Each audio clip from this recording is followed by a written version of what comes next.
नमस्कार दोस्तों, आपका स्वागत है आपके अपने यूट्यूब चैनल खाओ बनाओ किचन में। दोस्तों, हमें रोज़ कुछ ना कुछ स्नैक्स तो चाहिए होता है। तो इसके लिए आज मैं बहुत ही यूनिक सी स्नैक्स की रेसिपी लेकर के आई हूँ, जिसे आप पार्टी के लिए बनाएं या फिर अपने परिवार और मित्रों के लिए बनाएं। ये सबको खूब ही पसंद आएगी।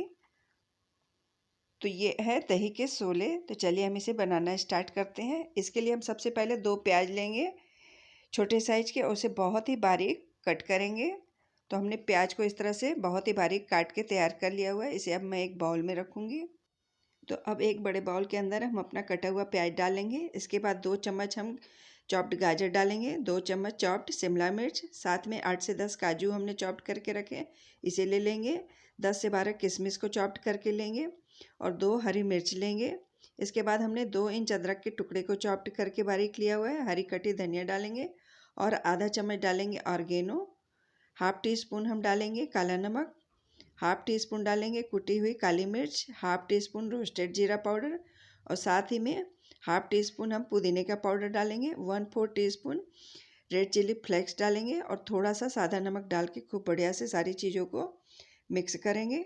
इसके बाद हमने हाफ केजी दही को रात भर कपड़े में बांध के उसे 1 कटोरी हमने हंकट बना करके तैयार किया हुआ है, इसे मिक्स कर लेंगे अपनी सारी चीज़ों के अंदर और इसे खूब बढ़िया से मसालों के अंदर मिलाएंगे। तो हमने दही को रात भर कपड़े में बांध करके उसका पानी खूब बढ़िया से निकाल के तैयार किया हुआ है। ये कितनी बढ़िया सी बिल्कुल ही टाइट टाइट सी दही बन के तैयार हुई है। तो हमने सारी चीज़ों को दही में खूब अच्छे से मिला लिया है। तो मेरी स्टफिंग खूब बढ़िया से तैयार हो गई है। आप देख सकते हैं, मैं चम्मच से उठा के दिखा रही हूँ कि स्टफिंग जल्दी से गिर नहीं रही है। इसके बाद हमने ब्रेड की साइड को अच्छे से निकाल करके तैयार कर लिया हुआ है। हमने 10 से 12 पीस ब्रेड को तैयार कर लिया हुआ है। इसके बाद हमने ब्रेड को इस तरह से चकले पर थोड़ा सा बेल लेंगे। सारी ब्रेड को एक बार में बेल के तैयार कर लेंगे।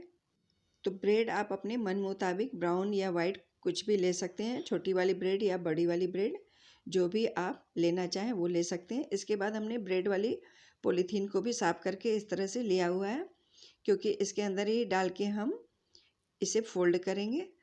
तो अपनी बेली हुई 2-2 ब्रेड को हम इस तरह से एक के ऊपर एक रखेंगे और उसके बाद ब्रश से थोड़े से दूध से हम इसमें चारों ओर दूध लगा लेंगे।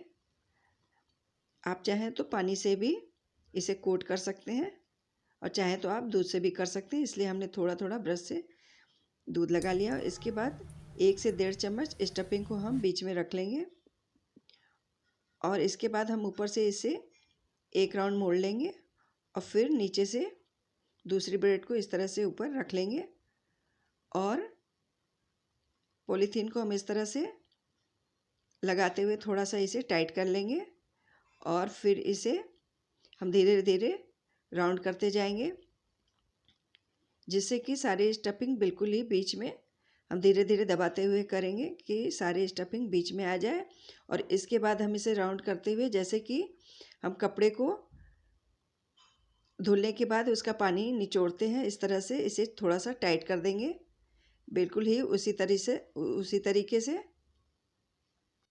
जिससे कि इसकी स्टफिंग भी बाहर नहीं आएगी और सारी स्टफिंग बिल्कुल ही बीच में रहेगी। तो ये इस तरह से सारी इसकी स्टफिंग बीच में आ गई है और एकदम अच्छे से बंद हो चुका है।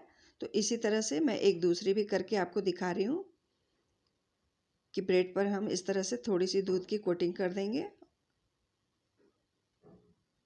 और इसके बाद बीच में हम 1 से 1.5 चम्मच स्टफिंग रखेंगे और फिर नीचे से एक ब्रेड को रखेंगे। फिर दूसरी साइड से ब्रेड को रखने के बाद हम नीचे से पॉलीथीन उठाते हुए इस तरह से सारे ही मसालों को बीच में दबा देंगे हाथ से और फिर रोल करते हुए इसे बिल्कुल ही जैसे कि हम तौलिए को पानी निकालते वक्त निचोड़ते हैं, इस तरह से इसे हम घुमा देंगे। तो एक काफ़ी बढ़िया से टाइट हो जाएगा और अच्छे से आकार में ये बंद हो जाएगा और इसकी स्टफिंग भी ज़रा भी बाहर नहीं आएगी। तो इस तरह से हम अपने सारे ही रोल को बना करके तैयार कर लेंगे एक बार में। आप चाहें तो इसे बना करके फ्रिज में भी रख सकते हैं और जब इच्छा हो तब इसे आप फ्राई करके सर्व कर सकते हैं। तो अब हम बनाएंगे चटनी। इसके लिए हमने एक मिक्सी जार में एक प्याज के टुकड़े काट के डाले हुए हैं, 5 से 6 लहसुन की कलियां, एक हरी मिर्च डाली हुई है, 1 इंच अदरक का टुकड़ा, 1 चम्मच जीरा, स्वाद के अनुसार काला नमक और सादा नमक मिला के डालेंगे, 1/4 चम्मच हम करी पत्ते का पाउडर डालेंगे, हरी धनिया थोड़ी सी डालेंगे और थोड़ा सा गुड़ डालेंगे। इसके बाद 3 से 4 चम्मच हम इमली का पानी डालेंगे और आधा नींबू का रस डाल के इसे खूब अच्छे से पीस लेंगे। तो इसके साथ खाने के लिए चटनी भी रेडी हो गई है। खूब बढ़िया से सारी चीज़ें हमने तैयार कर ली हुई है। तो अब हमने अपने रोल को फ्राई करने के लिए एक साइड कढ़ाई पे तेल गरम किया हुआ है और तेल को हमने मीडियम आंच पे ही गरम किया हुआ है। आंच को हम मीडियम रखेंगे, एकदम तेज आंच पे हम तेल गरम नहीं करेंगे। और इसे एक एक करके हम डाल के इसे हम सैलो फ्राई करेंगे।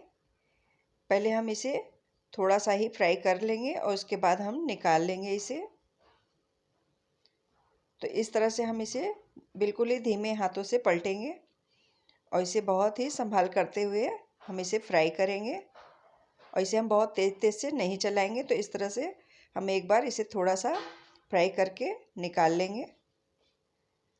तो इस तरह से हमने अपने सारे ही रोल को थोड़ा सा फ्राई करके निकाल लिया हुआ है और सारे ही रोल को हम इस तरह से एक बार में हाफ फ्राई करके निकाल लेंगे। दोस्तों, हम इसे 2 बार में इसलिए फ्राई करेंगे कि 2 बार में फ्राई करने पर ये काफ़ी ज़्यादा क्रिस्पी बन के तैयार होगा। तो अब मैं दोबारा से अपनी आंच पे तेल फिर से हमने गरम किया हुआ है। तेल हमने फिर से मीडियम ही आंच को रखा हुआ है, एकदम तेज़ आंच में हम इसे फ्राई नहीं करेंगे और दोबारा इसे डाल के हम अलटते पलटते हुए बिल्कुल ही गोल्डन ब्राउन होने तक, जब तक कि ये क्रिस्पी ना हो जाए, इसे फ्राई करेंगे।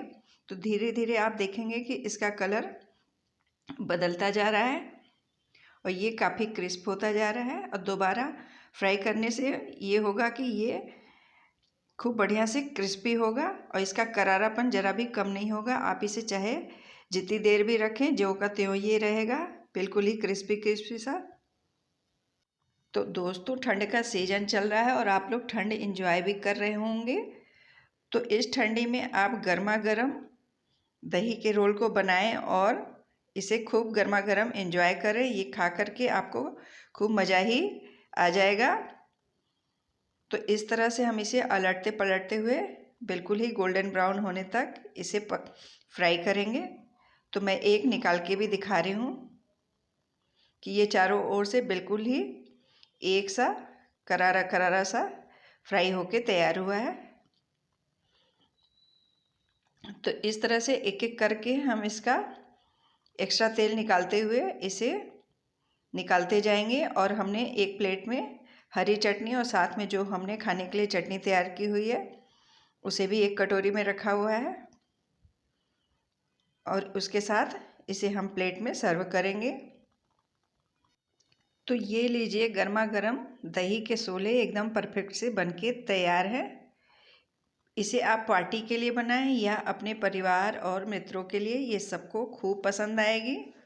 तो इस तरह से हम अपनी बाकी की बचे रोल को भी फ्राई करके तैयार कर लेंगे।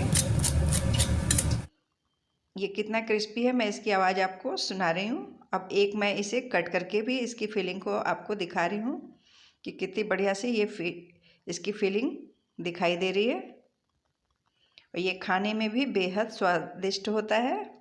तो दोस्तों, हम रोज़ रोज़ एक सा नाश्ता खा करके बोर हो जाते हैं, तो कुछ नया भी होना चाहिए। ये रेसिपी ऐसी है जिसे आप सब खूब पसंद करेंगे, खा करके मज़ा ही आ जाएगा।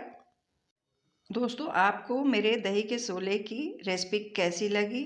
अगर ये आपको अच्छी लगी तो इसे लाइक ज़रूर करें और हाँ, कमेंट भी करें कि आपको ये रेसिपी कैसी लगी। यदि आपने अभी तक चैनल को सब्सक्राइब नहीं किया है तो प्लीज़ इसे सब्सक्राइब भी कर लें और बेल आइकन को दबाना बिल्कुल भी ना भूलें। मिलते हैं एक नई रेसिपी के साथ।